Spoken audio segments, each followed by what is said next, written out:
Hi, and welcome to this episode of Let's Get Distracted. I'm here with Winsome Brown, and we'll be talking about 5 early signs of Alzheimer's, as well as the difference between Alzheimer's and dementia. But first, I'm Michelle Burke, coming to you live from Annapolis. Many of you know after 30 years as a CPA and a corporate tax person that I went out on my own in January and formed Health and Taxes. There's only 2 things certain in life, death and taxes. So I'm here to help you flip that to health and taxes. I come to you live every Sunday at 7:30, and you can catch the show here on Facebook Live or on YouTube. And if you're catching it in replay, please watch on YouTube and like, comment, and share if you enjoy the information and find it educational. I come live to bring you something educational. And this week, we're going to be talking about dementia and Alzheimer's. And I have a very, very special guest, Winsome Brown of Lean on Dee Senior Care Advocates. Welcome, Winsome. So, hi, guys. Hi, Michelle. Thank you so much for having me. So excited to have you. And for some of our viewers, you may have seen Winsome here before. She was here for episode 25. And I'll post a link above if you want to catch that repeat on YouTube as well. But tonight, I'm going to just dive in here. Winsome Brown is the community educator for the Alzheimer's Association. She didn't always have the support or training needed to make the decisions that were best for her aging mother's care when she was diagnosed with Alzheimer's in 2010. Winsome had been working in the financial sector for a little over 20 years after earning a degree in public accounting from Pace University. Thrust unexpectedly into the role of caregiver, like so many of us are, she felt pressured to make life-altering choices on her mother's behalf without being prepared to do so. This journey helped shape her views about our health system and what was needed for seniors and caregivers. Winsome and her sister, a registered nurse, soon after formed Lean on Dee Senior Care Advocates, serving as a certified senior advisors, certified dementia life coaches, and caregivers. Today, as demand for Lean on Dee services grows, Winsome works with her sister to bring peace of mind, resources, and education to families that find themselves in need as loved ones go through the aging process. There are times when we all need someone to lean on, and Winsome is there with Lean on Dee. So, Winsome, again, thank you for being here. Can you read a little bit about your story, but you went from accounting to senior caregiver. So tell us a little bit about your journey. Back on here. So we've got some people watching, so we'll keep them engaged. I'll jump right in. Tell us a little bit more about your story and how you became a senior caregiver. So, again, it really all stems from my mom and wanting to provide that care for her and just having issues with finding, proper care and even just getting information. So, that was one of the most important thing. And then, I said to myself, actually my sister. So let's really give proper credit where credit is due. She basically strong-armed me. It was one of these conversations like, we were able to do this for mommy. We should be able to do it for other people. We have a great idea. We can do this. We can do this. And, you're helping to change somebody's life. And that's one of the, the most important thing for me is to help people. So that's really how we got started. Yeah, and I know that, there's so much information out there, and yet people often don't know where to turn or what to look at or where to start. And so I think that's one of the best things that Lean on Dee provides is some really great information. So let's start off. Tell us a little bit about the differences between Alzheimer's and dementia. A lot of people use it interchangeably and don't realize that there is a difference. And and there's a definite difference between the two. So dementia is really the umbrella term. So you'll have dementia here, which is this big umbrella. And then under the umbrella, you'll have Alzheimer's, you'll have some of the other diseases like vascular dementia, you'll have Lewy body dementia and frontotemporal dementia. So there's actually so many other things that's underneath that umbrella, but those are the four main things. So basically what dementia is, it's an umbrella term that describes a group of symptoms that is going to affect your memory, your thinking, and your behavior severe enough to interfere with your daily life. And then under that now, then you'll have like the Alzheimer's disease and then you'll have vascular dementia and things like that. So that is what dementia is. And for us, we have clients that have different kinds of dementia. So I have some clients that have not vascular, I'm sorry. They have frontotemporal dementia, dementia with Lewy body, and Alzheimer's disease, which is obviously the most common. So that's what dementia is. What wonderful. Yeah, I think Alzheimer's is And the then most we can common. also, with Alzheimer's disease, some of the things that we should be looking out for is some of this, some of the signs of Alzheimer's. So for instance, if you're noticing, are we frozen again?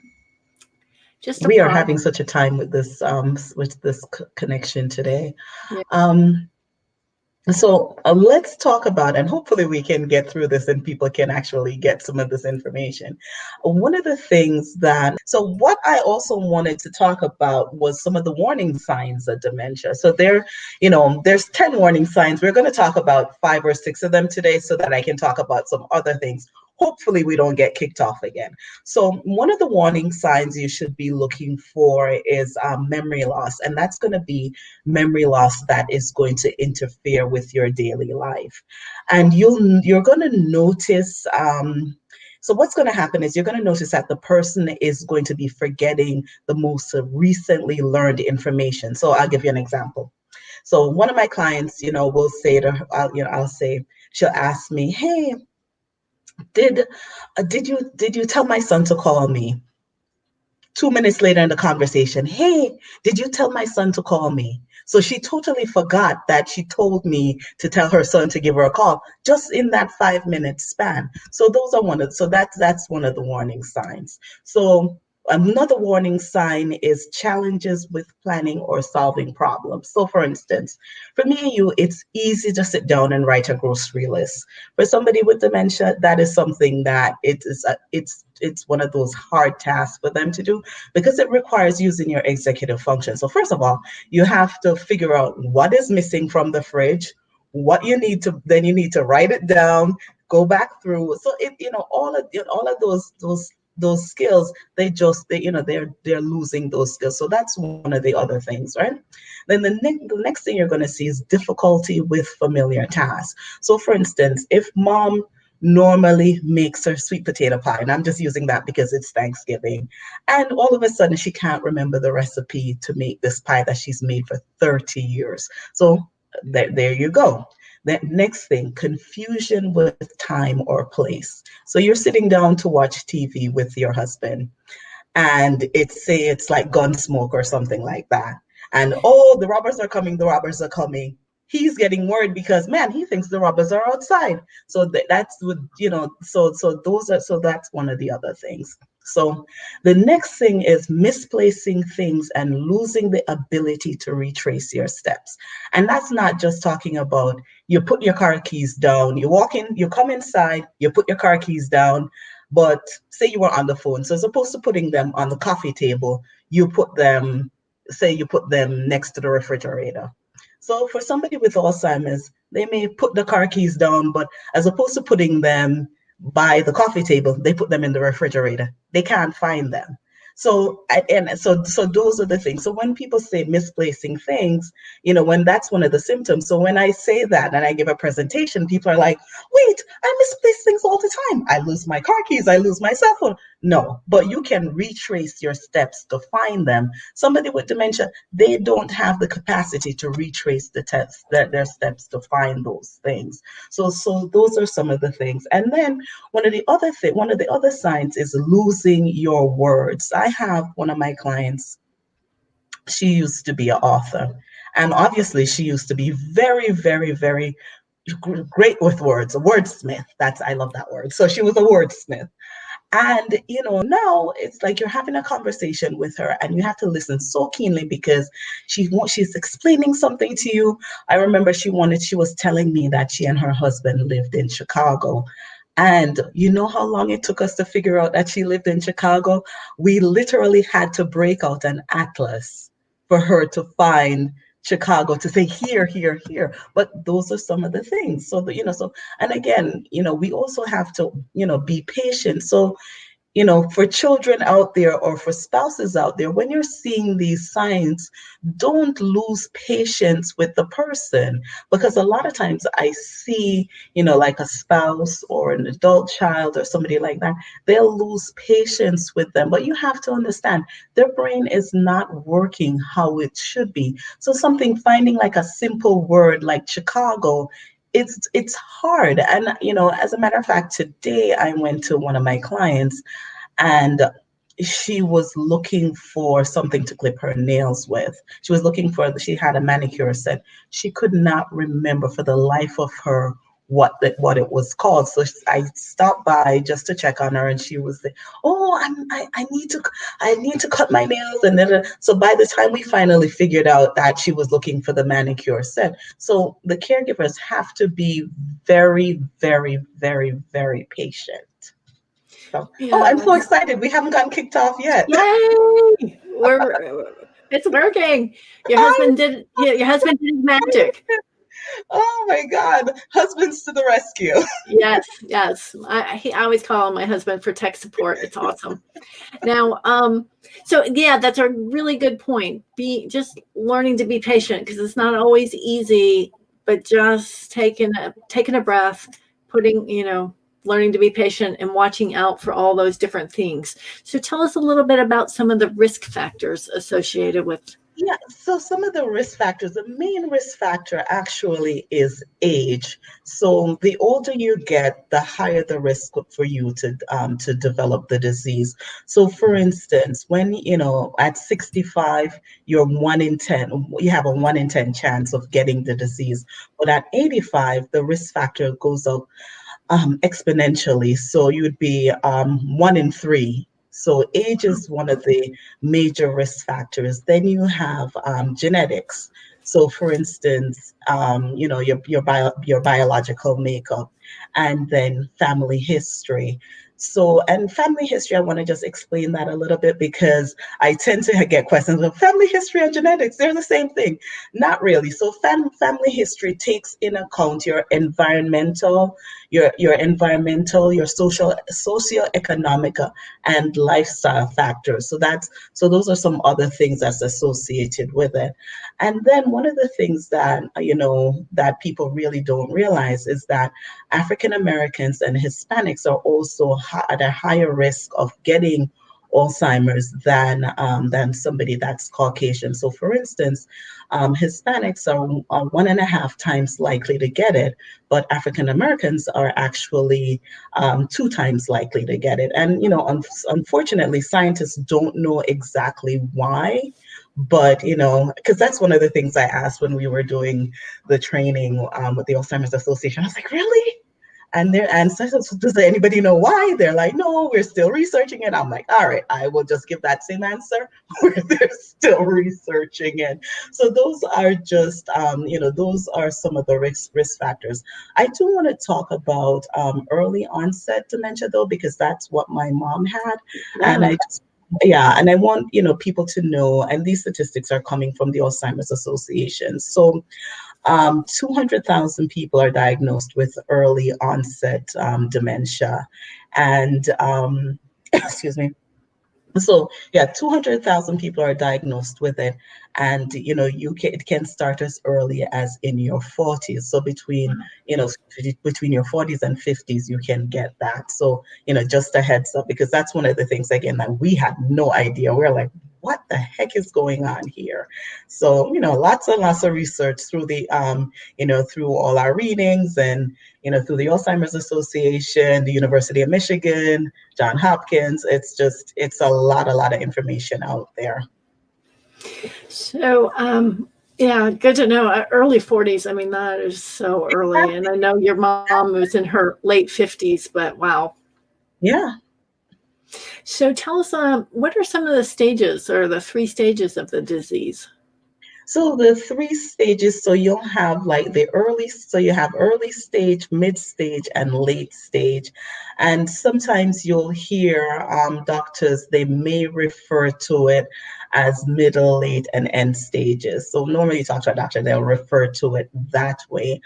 And historically, people live about 4 to 8 years after diagnosis, but it depends on the individual. They can live up to 20 years. So it depends on the individual, really. So a lot of this stuff is individually based. And then some of the things some of the things to look out for in the early stages are some of the things that I talked about. So for instance, the memory lapse, the problems with performing the task, trouble remembering information. That's some of the things that you'll see in the early stages. In the mid stages, you're going to see more confusion with words. You're going to see some personality changes. You're going to see some changes in sleep pattern. And then, of course, they may be forgetting their personal history. So that's what you're going to be seeing in the mid stage. And then in the late stage, I mean, unfortunately, they're not going to be able to even know their environment where they are. They're going to definitely need help, bedridden. So the late stage is just unfortunately the worst. So Yeah. I hate to talk about the bad things, but Yeah. And it's nice for people to people need to know. yeah, and I know with my father-in-law, and I know everybody's different, but he was in the early stage for quite some time. Then he hit the mid stage, but then he accelerated very quickly to the late Yeah, stage. the late Yeah. stage, it moves very, very quickly. And so actually, for us with our clients are in the middle and late stages.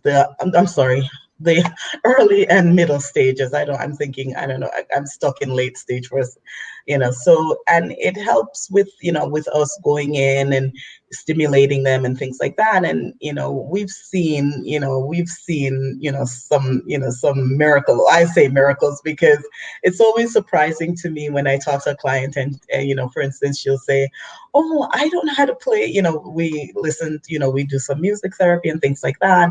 And one of my clients, she has a piano. You ask her, oh, do you want to play the piano? She doesn't know. She says she doesn't know, but she sits in front of the piano and she can play it beautifully.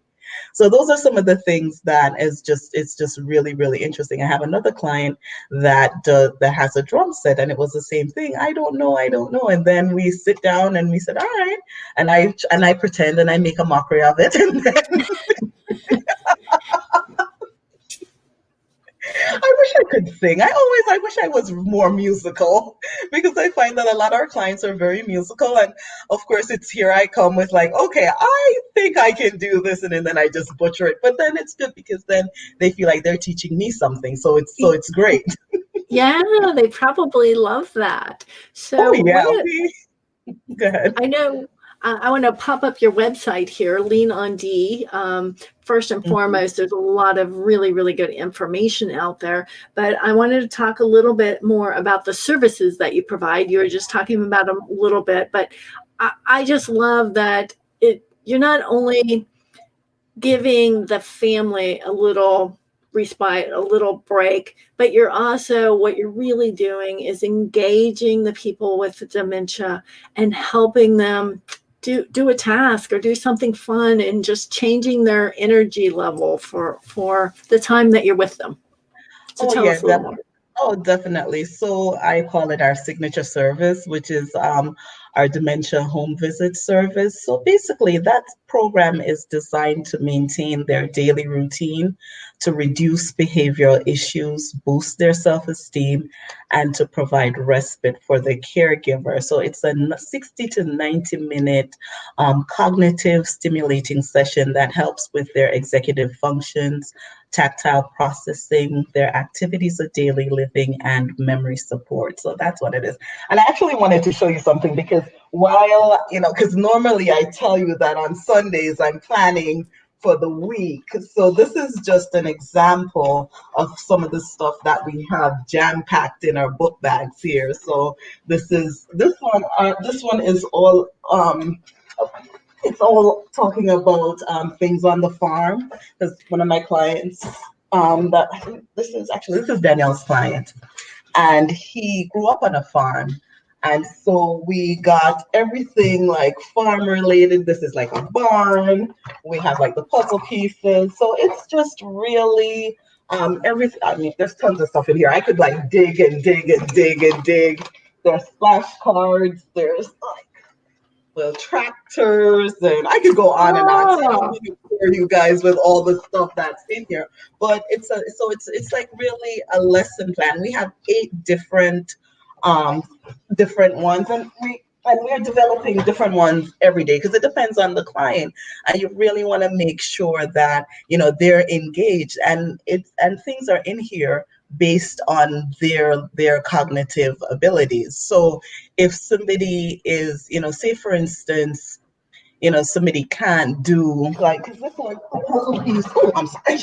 This puzzle piece is like a 35-piece puzzle, but sometimes they can't. Sometimes that's too big. So then we'll get like different ones, and so everything is all personalized. So we sit here on Sundays and pack these book bags for the week and try to figure out not in our lesson. So because it's so even though we're only there for 60 to 90 minutes, we really spend a lot of time on the weekends or during the week to come up with what it is that is best for each and every client. So it does take a lot of time. yeah. And I love that. You put so much individual thought and care into it. So Yeah. what is your service area? So you're here in Maryland. What is your So, kind of service area? so I mean, we basically go anywhere given because of the time of the service. So for instance, we try not to do more than 3 clients a day, so that gives us enough time to go wherever we need to. Our furthest client right now is in Colombia, but I won't say we're going to the Eastern Shore. If we get, when we get bigger, we'll go to the Eastern Shore. But for right now, we're in like, Annapolis, Severna Park area, Millersville, just 20 miles around from Severna Park. Let's say that. Okay, that's great. I know you'll look at whatever you can try to fit in your schedule. Lauden's saying she loves your business name, and I Oh, love it thank too. you That so much. my husband was saying that if you ever have a client that's into boating and sailing, and you need someone to help them with their skills there, Oh, he's wow. happy to help out. That would be exciting. Yeah, definitely. So it's so interesting some of the things that some of these book bags that we come up with because the clients they come up with all sorts of they have all different interests. So you just really want to make the time you're spending with them important so that it feels good to them and it's all about them. That's the most important thing. Yeah, and I know a lot of your clients, they're so excited when you show up. They're so excited to be there. And maybe if they don't, recall the exact time they spent with you, when you leave them, they're feeling great. They're feeling happy. That energy, positive energy they take then when the family comes back and engages with them. So it's such a wonderful service. Thank you so much. And we enjoy doing it. It's literally we were off on Thanksgiving and one of my clients, his wife, she texted me. She said, "He's outside waiting for you."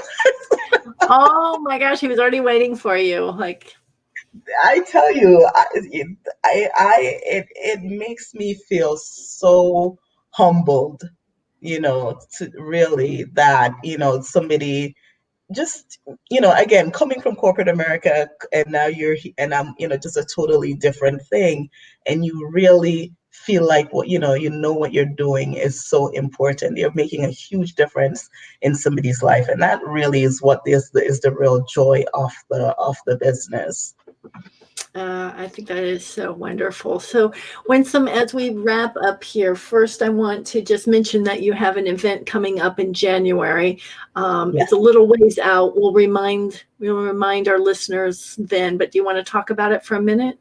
Yeah, so I, again, through the Alzheimer's Association, I'm the community educator. So we're going to be talking about living with dementia and just giving, just more information about Alzheimer's and dementia, talking about, some tips for the caregivers, explaining just how to best communicate, things like that. It's gonna be really, really good. So I'm literally still just going through the information packet, but it is going to be very educational for anybody that's interested in joining me. And I will definitely, it's going to be on the 20th of January, and I don't even have a name for it yet because I'm still trying to figure out the name of it. And so as soon as I have the name and everything else, time, I have the date. I just don't have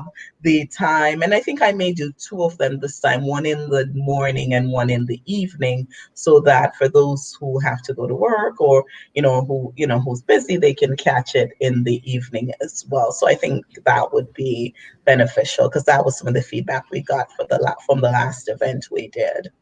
Okay. Well, And it won't be as long. we'll tell our listeners to put it on their calendar. Keep an eye out on your website for more information, and I'll definitely post information when it becomes available. So, Winsome, thank you so much for being here tonight. I love what you're doing. I love helping you spread the word. If you have anything to say in closing? Just, the most important thing is that if you do have a family member with dementia, just have some patience. I mean, I know it's difficult for you as the caregiver, but the person that's living through the disease, they've basically lost everything. And it is just really important to have patience. And of course, get as much information about the disease as possible to make sure that you're providing the best care.